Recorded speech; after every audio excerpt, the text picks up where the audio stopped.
A warning to all listeners. This podcast contains discussion around sexual violence and topics which may be sensitive. Unravelled aims to give a voice to all women, and the opinions and views put forward are entirely theirs. Sit back and unravel the dystopia of womanhood, one story at a time. And welcome to the Unravelled podcast. My name's Amy. And I'm Emily, and in each episode we discuss a variety of topics surrounding feminism with a range of different voices and opinions to prompt a healthy discussion. Today we're discussing porn and sex work and is it harmful to women?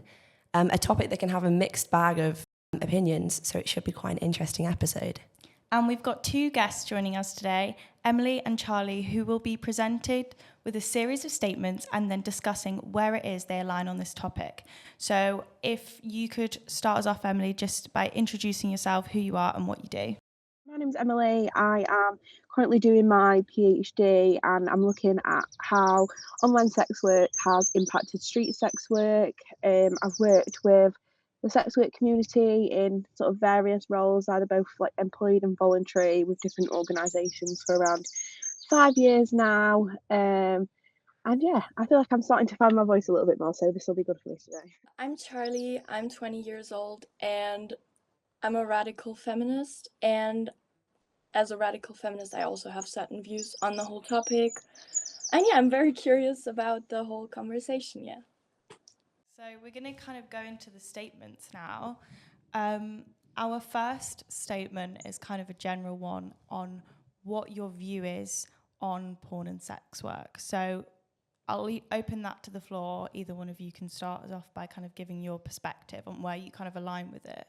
Yeah, I can start. So for me, most of sort of my research and main sort of, I guess, experiences and knowledge is around sex work as opposed to porn, but I guess the two are quite like interlinked in a lot of ways.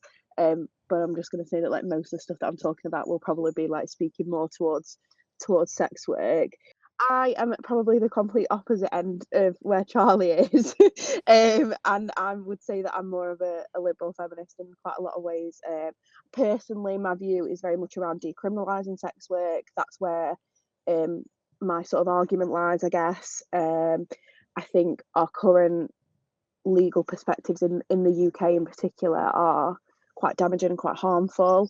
And so although it's quite complex in terms of how that's enacted in the UK in terms of the legal stance. Yes. I am very much quite for decriminalising sex work. That's my personal positionality. And also, I guess, when I'm writing academically, my stance is quite still around decriminalising and I guess more of a liberal perspective as that sex work is work. To me personally, I hold more of a stance that prostitution and pornography is a form of violence against women. However, I will say, because you said, Emily, that you are in favor of decriminalization, and in the context of also looking into the different legal frameworks, I will say that I stand somewhere between full decrim and the Nordic model, very much depending upon the socio-political and also, geographic. I believe in full decriminalization as a harm reduction strategy, if you know what I mean. I'm not very not at all actually supportive of the framework that it is a work like no other and that there is no real harm done to women as, a sex class. But I see how it can be a very good harm reduction strategy to the women in the industry. You know, how you have like identified yourself as like a radical feminist, but still aligning with those like attitudes towards decriminalisation and harm reduction, I think is absolutely fantastic, because I think we often get into this it's almost like a dichotomy in it, like where there's sort of these polarizing beliefs. You're either a lib fem or a rad fem. You have these different beliefs and that's it. But I think it's really lovely to hear that I fully agree. I've been the center of kind of, I guess you could call it online harassment. Yeah. And also assumptions of people from the industry without no real conversation happening. And I think that's really harmful, because I think there could be a lot more, honest and respectful discourse that is not happening. The first statement is sex work should be illegal. Okay, I guess we can all agree, I hope we can all agree that the sex workers themselves should never be criminalized in no context, no scenario. Personally, I'm from Germany, and currently we have legalization, which is different from full decrim. And Germany is a trafficking hotspot in Europe. And so I genuinely don't believe that full decrim would be, in the specific scenario of Germany, very very helpful and harmless. But the issue with the Nordic model is oftentimes not the model itself, but the way that it is not structurally supported with you need cooperation with police, and you need certain structural support like well-funded exit programs and housing and education and job alternatives. And if those are not in place, the Nordic model can risk reproducing the harm it actually seeks to end. I can just speak for Germany. I don't think that full decrim is gonna help much here, because legalization has already proven to be very harmful. To me, it's not. I think it can be in a lot of circumstances like equally as damaging as, you know, like making sex work illegal or criminalizing sex work itself. I'm going to say that in a lot of my personal experiences in terms of the work that I've done, it is with female sex workers or women as sex workers, people that identify as female or identify as women. And so when I'm speaking about it, that's not, I want to be very clear that, like, I'm not excluding that there is, transgender sex workers, that there's, male sex workers. I'm not excluding that. It's just that when I'm speaking from my own experiences, I don't want to speak out of turn on things that I don't know about. Do you understand what I'm saying? 100%, Yes. yeah.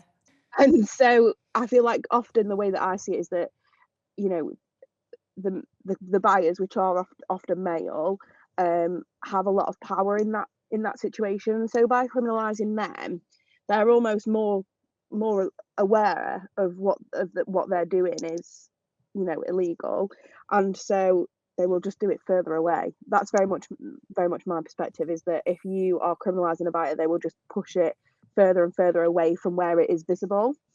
And now, while I understand One question, by further away, you mean to like more isolated areas of cities, for example? Yeah. Okay. And that's very much my perspective, which I think is quite harmful, in the sense of that it's then women are more exposed to violence, sexual assaults, people not paying up. That's like a massive thing, is that people will, use services and then not pay up. And I think often, if you are working on street, if you work in that environment, people do stick up for each other. That is what I will say. Like, people do stick up for each other, and if somebody doesn't cough up, it's quite likely that you can shout over and say, he's just not paid up, make sure you don't have him again, or make sure or somebody else come and support you. And I think by criminalizing a buyer, you're sort of pushing it further away, so that women are less likely to have that visible support around them from other women or other sex workers in that area. I see how that can happen. I mean, I've heard that it is definitely a lot more difficult to be able to screen clients. That's one that I've heard. Absolutely. Okay, so the next statement is porn is not feminist. I mean, yes, I fully agree. Porn is anti-feminist. I mean, it is basically the subjugation and violence against women, in most cases for very popular pornography. I will say, I think it was like around 88% of the most popular pornography contains some form of violence against women, whether that be straight up physical, rape, verbal abuse. And so I don't think we can ever call something like that feminist. The use of pornography is increasing and has increased massively throughout the past few decades, I will say. Basically, it is violence against women on tape. And I don't think that's feminist, actually. What's your stance on it? I definitely I hear what Charlie's saying in the sense of like the content. I think, again, like I've said before, my sort of knowledge isn't particularly in pornography itself, but I would say that for me, one of my biggest things that I care about is about choice. And often, I think it's hard to say what is and what isn't a choice for somebody else.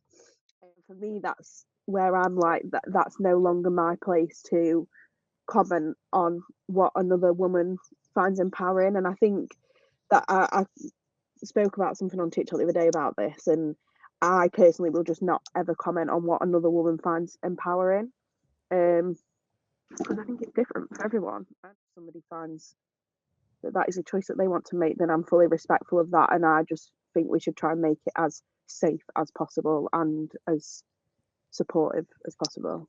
We cannot, in the context of pornography as well as prostitution, I think we cannot take out of account the context that we still live in a deeply, deeply patriarchal society that basically, to big degree, grooms young girls and women into objectification. And even if that ends up being self-objectification, basically girls in our society are raised to be consumed and boys are raised to consume, and that is basically that basically manifests if we look at who is performing.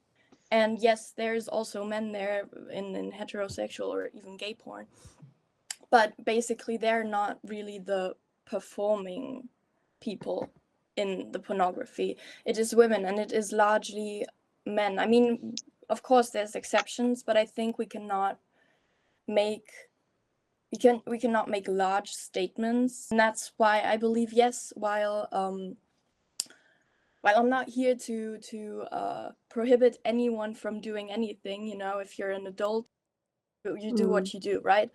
But I believe if we're talking about feminism, which is for women as a demographic, as a sex class, right? We cannot make statements based on a very small group of women. Yeah. And that's my issue with it. That sex work is nowadays getting framed as something empowering, point blank, and that it is called a type of feminism when it is harmful to the liberation of all women alike globally. That is my issue with it. There is nothing wrong with watching porn. There is so much out there that and pornography is very, I would say, largely unregulated in a lot of ways. I think that there is a lot of things out there that are very harmful, and that is something that, personally, this is not me speaking in sort of an academic side of things. It's very much my own personal opinion. That there is some things that should not be out there. That's top and bottom for me. I think there is some things that are just genuinely inexcusable. It's not okay, and there is problems with that.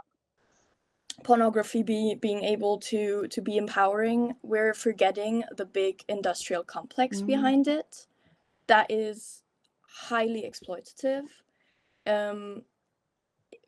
Back to the question, is watching porn harmful?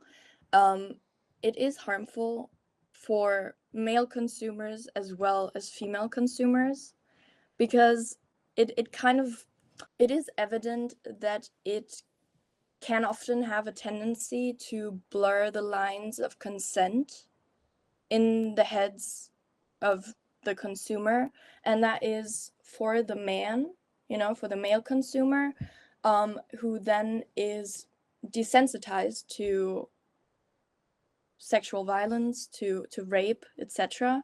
Overall, I believe that pornography is, certain sense, is propaganda for rape culture. I mean, and we're not even talking about the fact that it can lead to some form of erectile dysfunction if you overconsume it. Like, it has been evident to have, neurological issues that come with consumption of porn. And that is not even taking into account the whole ethical issue around it. Like when we're talking about linguistics and things like that, people, like cohorts of people that have been marginalized, will reclaim words.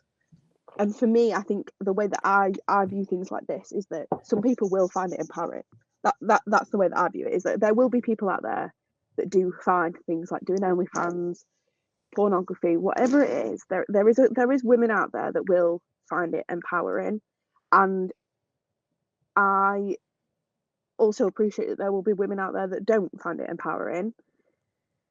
But I feel like me as a woman, I can't sit here and say this isn't empowering, because people do find it empowering. And that's where I think maybe we might differ a little bit, Charlie, is that for me, I'm like, I can't sit here and say that is not empowering, because in my view is that, who am I to tell you that that's not empowering if you are finding reclaiming?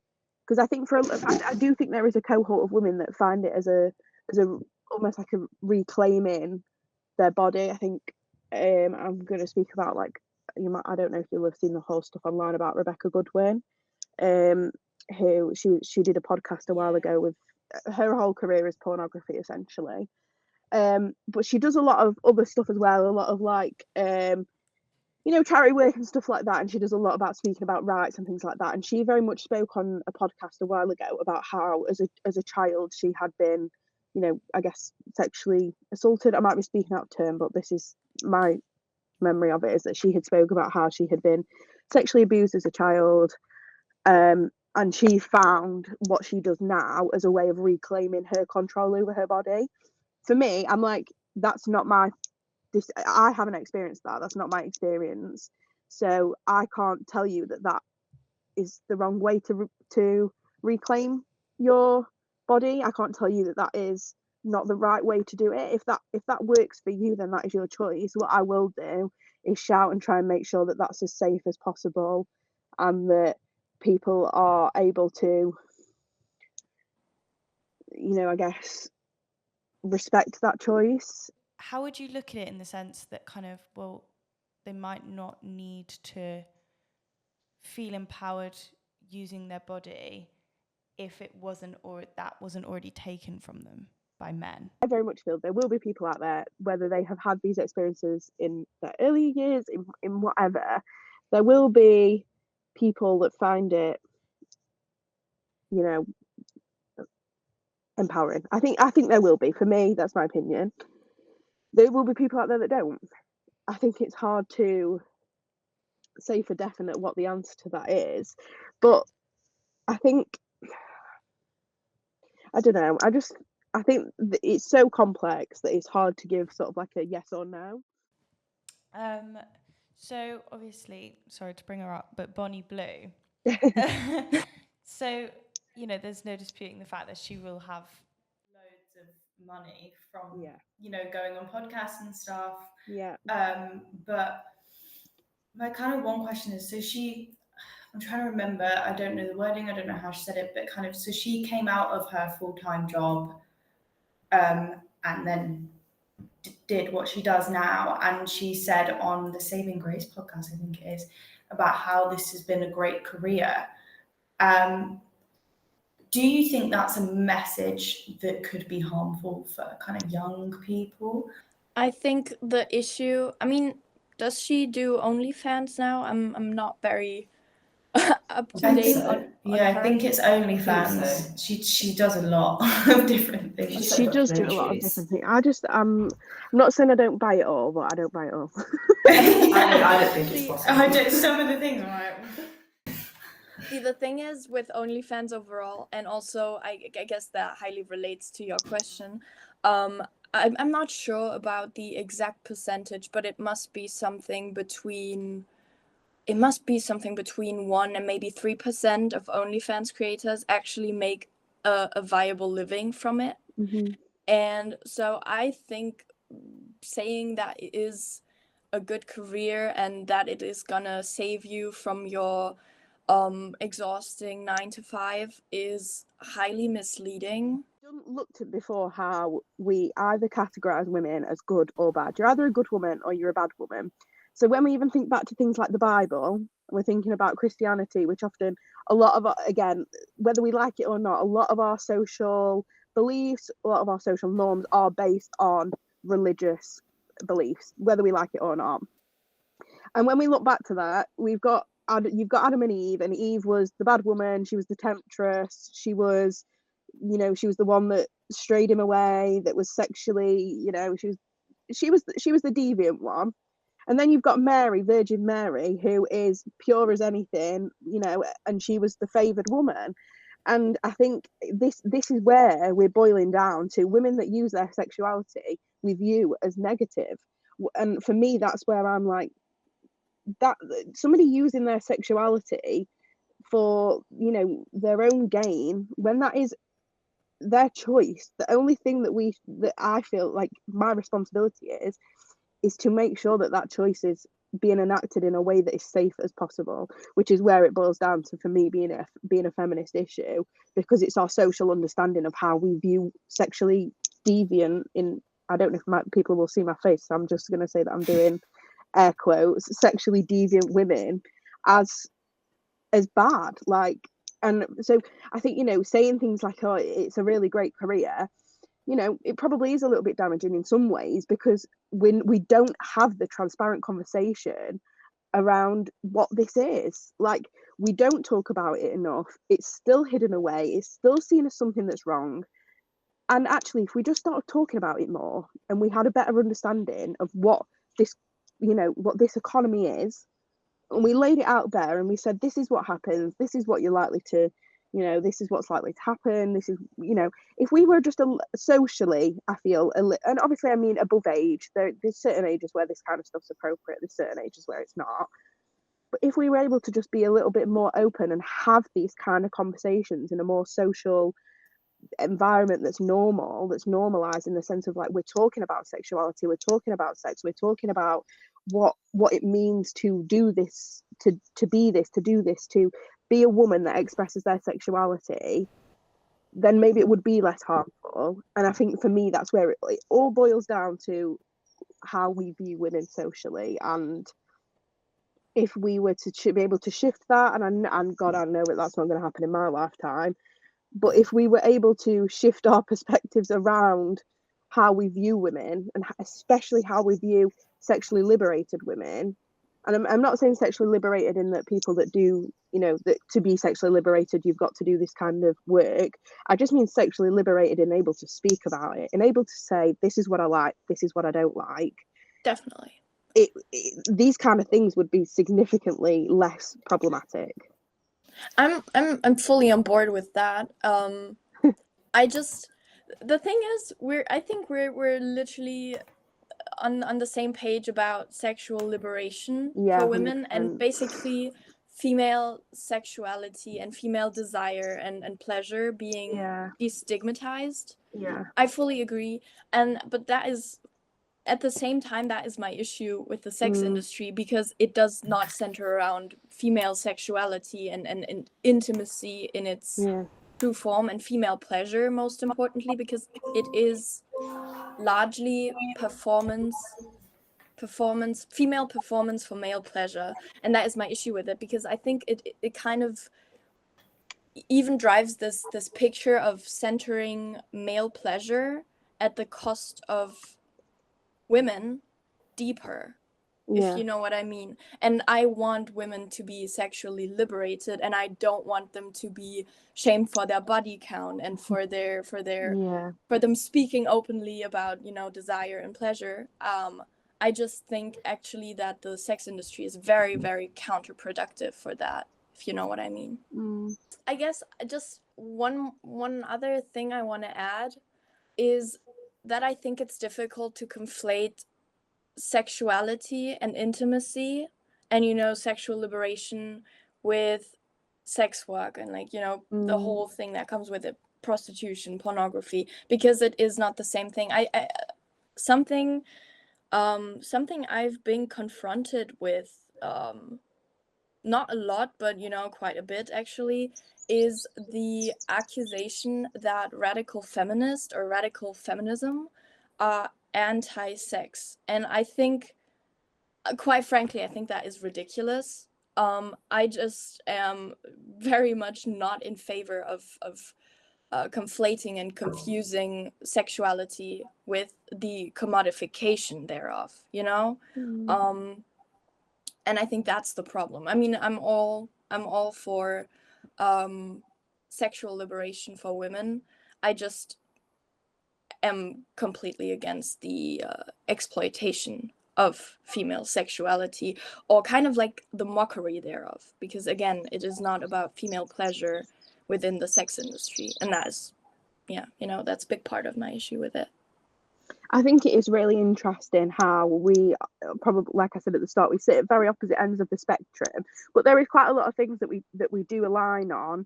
I think it's just, you know, it is those really small nuances. And to be honest, this has been really good for me, because I will be perfectly honest in that I'm usually like, oh, you know, a radical feminist, oh my God. Like, so this has been really good for me. Like, I mean that wholeheartedly. This has been really, really helpful for me in hearing your perspective and seeing where we overlap, and just seeing it is those nuances, and you know, there is things that we don't particularly agree on, but that's fine. Like, that is so fine. Like, and I think this is why it's been so lovely to have this conversation, because it is one of those things where at the end of the day, all of us sat here are, you know, we want probably the same thing in that sexual liberation. We just have differences on how we view that might be for people, and there's nothing wrong with that.